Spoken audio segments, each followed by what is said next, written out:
To my channel जिसका नाम है अनकही मोहब्बत। तो कैसे हैं आप सब? ये तो आप कमेंट्स में बता ही दीजिएगा।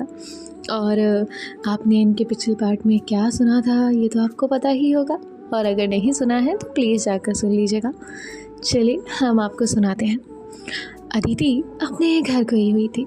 वहाँ पर जानवी, इशिका, तनीषा ये सब भी पहुँच जाते हैं। सभी लोग साथ में इनकी फैमिली के साथ बैठकर डिनर कर रहे थे। अब आगे सुनते हैं। अब अदिति भी अपने रूम में थी और जानवी, इशिका, तनीषा इधर उधर की बातें करते करते सो जाते हैं। पर तनीषा, जिसको अभी भी नींद नहीं आ रही थी, शायद एनवायरनमेंट में चेंज हो इसलिए, आदि भी अपने बेड पर लेटे लेटे फ़ोन स्क्रॉल कर रही थी। तभी धीरे से साइड से एक आवाज़ आई, आदि। आदि ने तुरंत अपना फ़ोन नीचे किया और नीचे तनीषा की तरफ देखा। तनीषा ने कहा, हाँ मैंने ही बोला। अदिति कहती है, क्या हुआ, नींद नहीं आ रही? तभी तनीषा ने कहा, और मेरा मन भी नहीं लग रहा। अदिति ने कहा, ओ तो मन भी नहीं लग रहा, एक काम करते हैं। तभी तनीषा ने कहा, क्या? अदिति कहती है, चलो बाहर चलते हैं। तनीषा ने कहा, इस टाइम? अदिति बिना कुछ सोचे नीचे झुकी और तनीषा का हाथ पकड़ लिया और बोली, उठो ना। तनीषा एक सेकंड के लिए फ्रीज़ हो गई, लेकिन जैसे ही अदिति को रियलाइज़ हुआ कि उसने बिना सोचे तनीषा का हाथ पकड़ लिया तो जल्दी से बोली, ओ सॉरी, और उसका हाथ छोड़ दिया।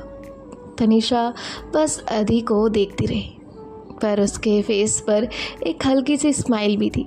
दोनों चुपचाप रूम से बाहर निकले, धीरे से टेरेस पर पहुँचे। रिलैक्स, एक सेकंड, थोड़ा और अच्छे से इमेजिन करो ना, है ना। देखो रात का माहौल है, हल्की हल्की ठंडी ठंडी हवा चल रही है। Just feel it on your face कि बहुत ज़्यादा प्यारी हवा चल रही है। महसूस की? ऐसे। और फिर चांद है आसमान में एंड बहुत एक फ्रेगरेंस आती है फूलों की, वो। अब देखते हैं आगे क्या होता है। चांद की हल्की हल्की रोशनी छाई हुई थी, हल्की हल्की हवा चल रही थी। तनीषा ने बोला, वाह कितना अच्छा लग रहा है, गाँव का पूरा व्यू दिख रहा था। अदिति ने कहा, हमेशा ऐसी शांति होती है यहाँ। तनीषा एक चेयर पर बैठ गई और अपनी आंखें बंद करके हल्की ठंडी ठंडी हवा महसूस करने लगी।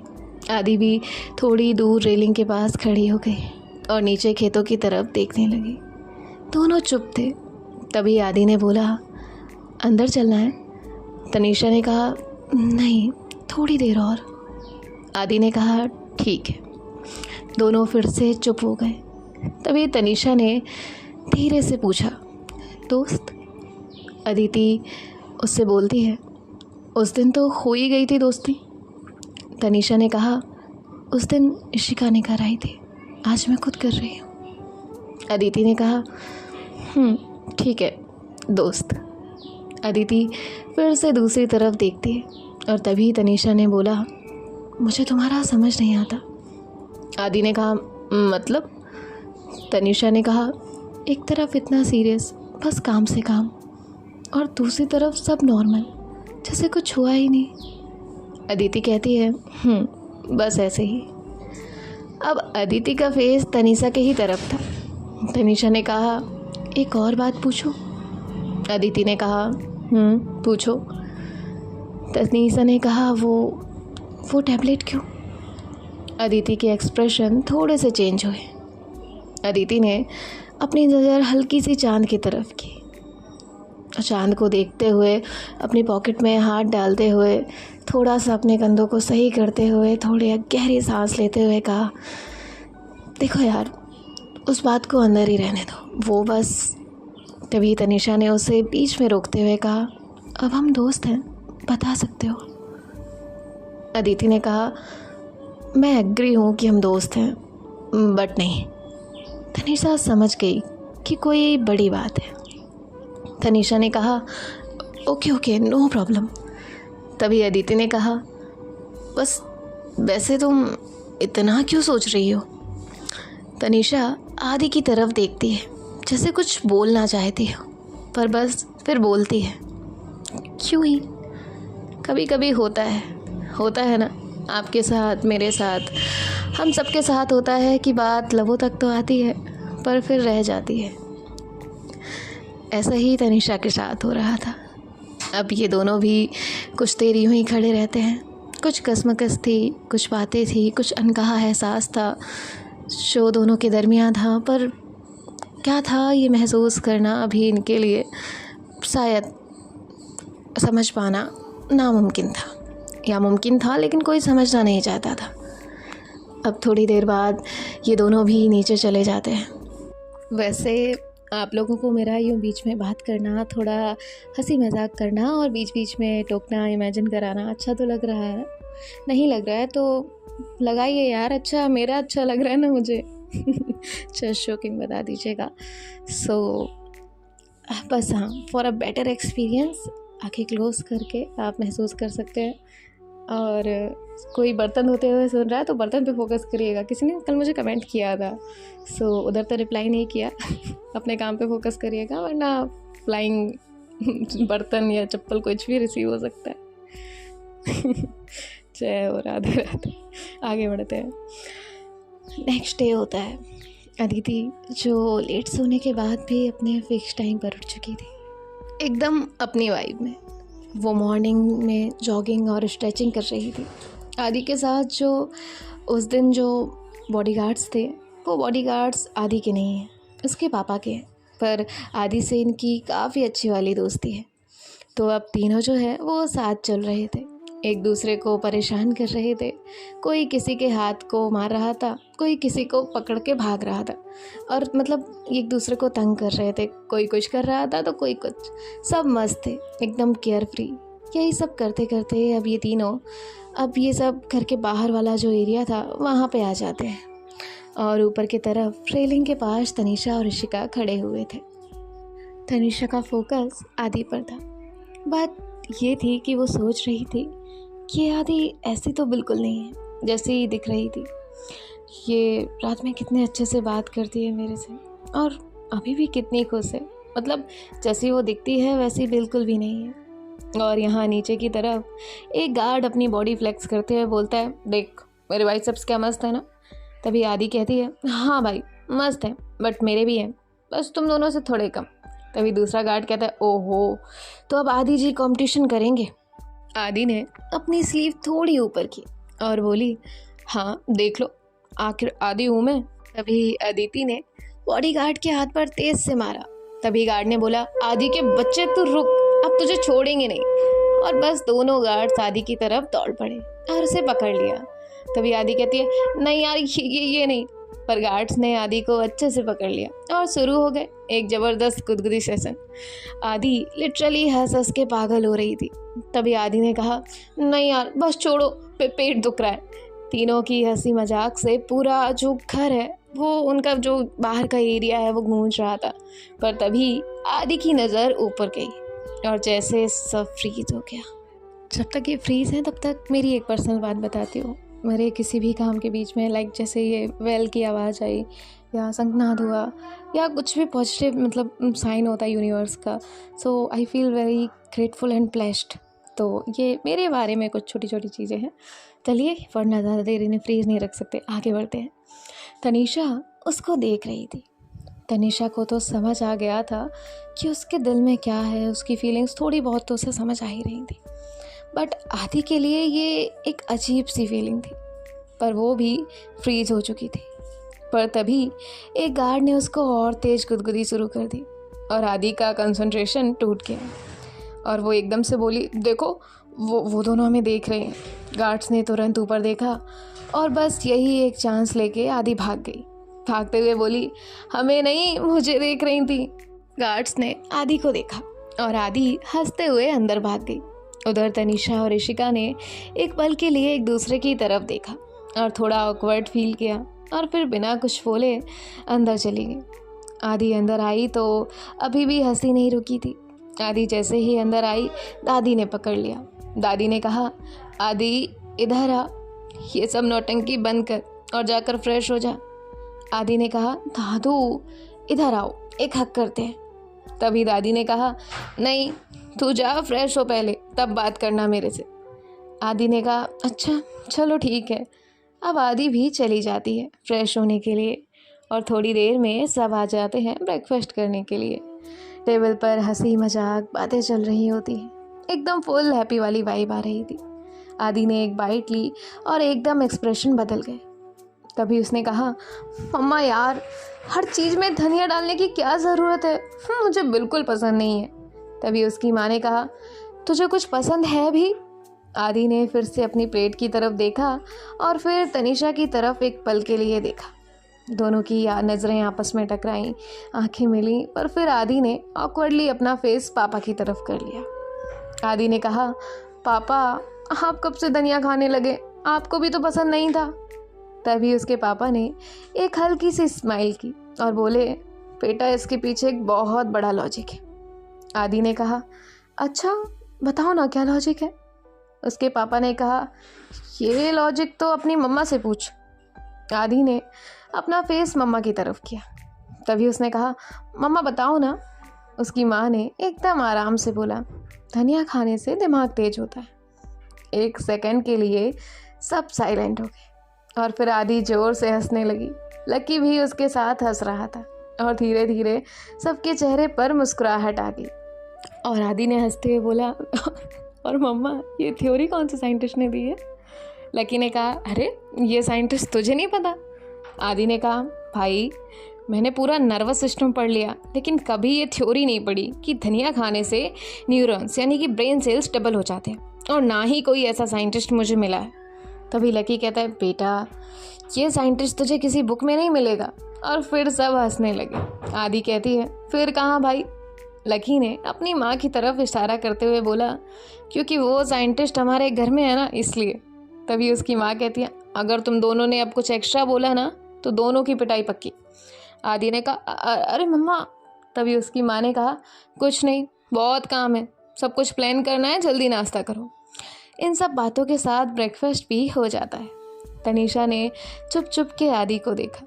उसके मन में चल रहा था, ये जो हमेशा या तो सीरियस या फिर साइलेंस या फिर नो नॉनसेंस पर्सन, आज इतना कैजुअली मजाक, आखिर ये है क्या? बट जो भी था अच्छा लग रहा था। कम से कम घर पर ही सही, एटलीस्ट यहाँ तो सीरियसनेस दूर है। अब ब्रेकफास्ट के बाद सब इधर उधर हो गए। घर में एक अजीब सी एनर्जी थी।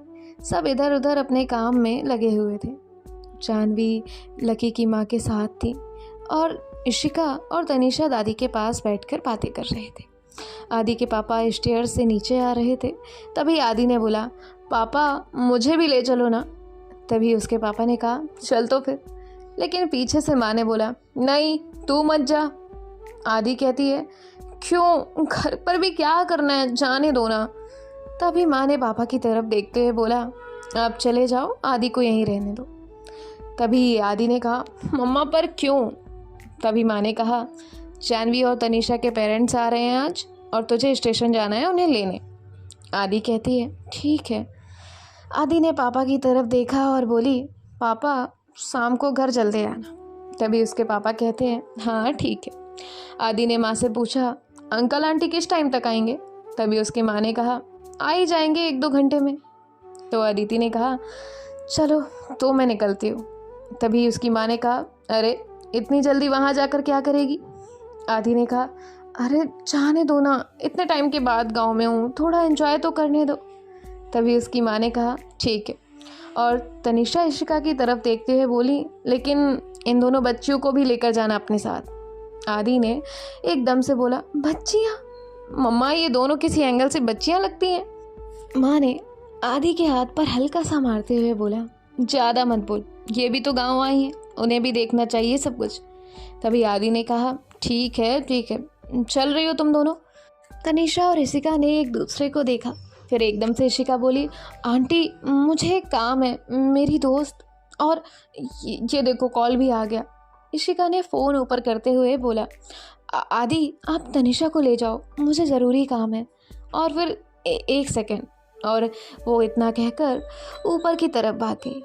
तनीषा शॉक में थी। उसने फेस नीचे करते हुए सोचा, ये लड़की हमेशा मुझे ऑकवर्ड सिचुएशन में डाल देती है, ये फंसा के क्यों चली जाती है।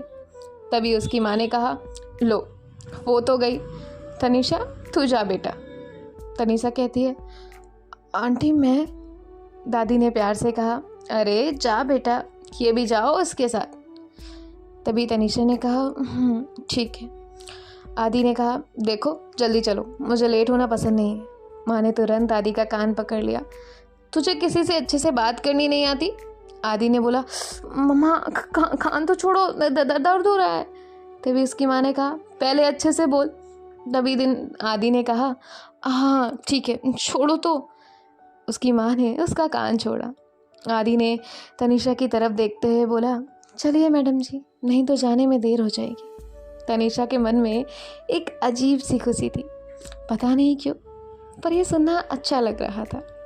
तभी माँ ने पीछे से कहा, तनीषा बेटा, ये तुझे परेशान करे या कुछ बोले तो घर आके मुझे बताना। तनीषा ने हाँ में सर हिलाते हुए कहा, ठीक है आंटी। तभी उसकी माँ ने कहा, और आदि सुन, अगर इससे कुछ चाहिए तो दिला देना। तभी आदि ने कहा, मम्मा हाँ अब जाने तो दो। तभी आदि ने फिर तनीषा की तरफ देखते हुए कहा, तनीषा जी चले। तनीषा एक हल्की सी स्माइल के साथ आगे बढ़ने लगी। अब ये दोनों बाहर गए। दोनों लोग कार में थे। दोनों चुपचाप बाहर देख रहे थे।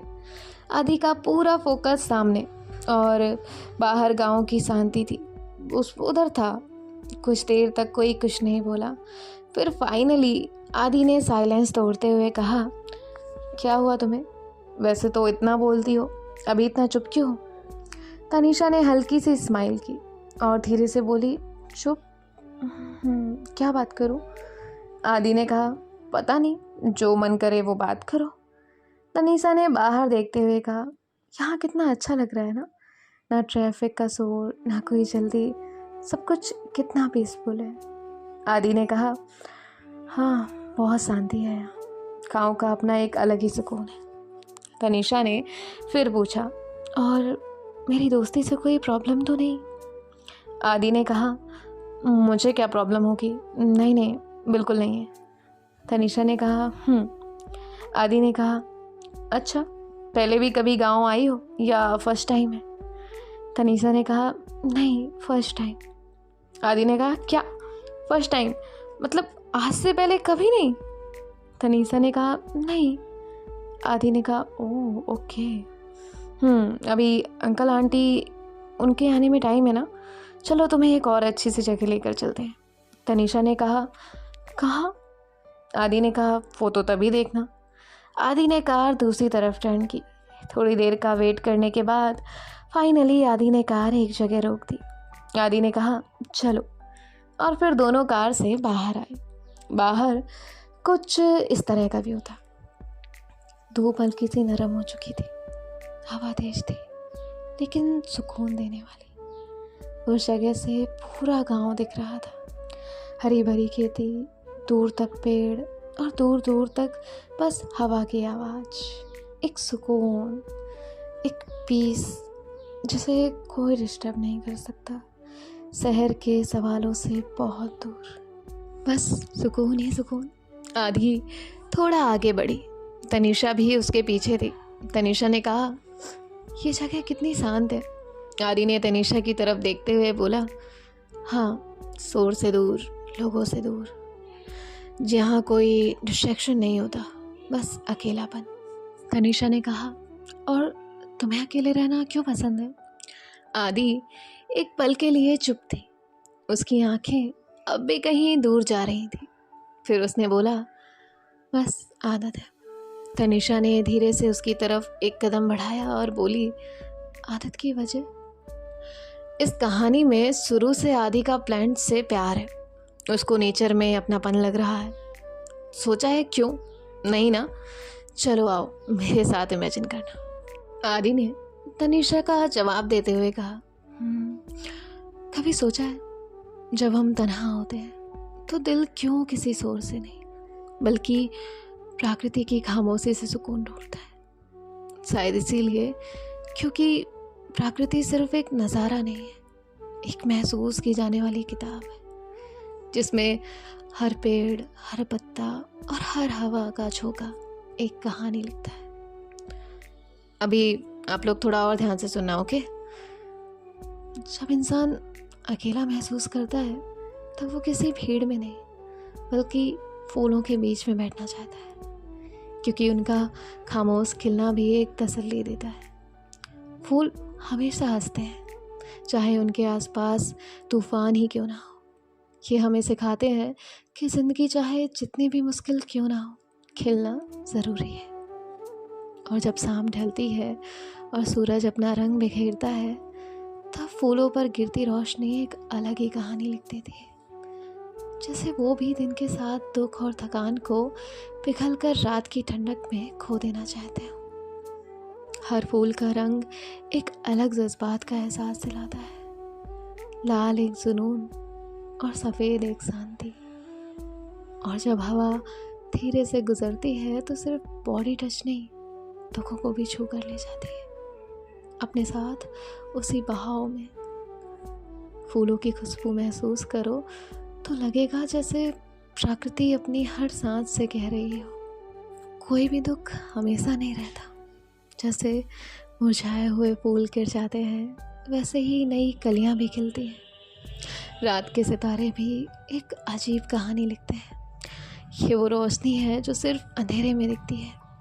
जैसे फूलों का खिलना सिर्फ एक दिन का सफ़र नहीं, वैसे ही इंसान का जीना सिर्फ एक पल की कहानी नहीं। तन्हाई का मतलब सिर्फ अकेलापन नहीं होता, बल्कि खुद से मिलने का एक मौका भी होता है। और प्रकृति भी उसी मुलाकात की सबसे खूबसूरत जगह है। चलिए नेक्स्ट पार्ट में मिलते हैं। और आज की ये कहानी कैसी लगी आपको, ये पार्ट कैसा लगा, हमें कमेंट करना ना भूलिएगा। So this is my peaceful voice, just joking. आपको कैसा लगा ये सफ़र ज़रूर बताइएगा।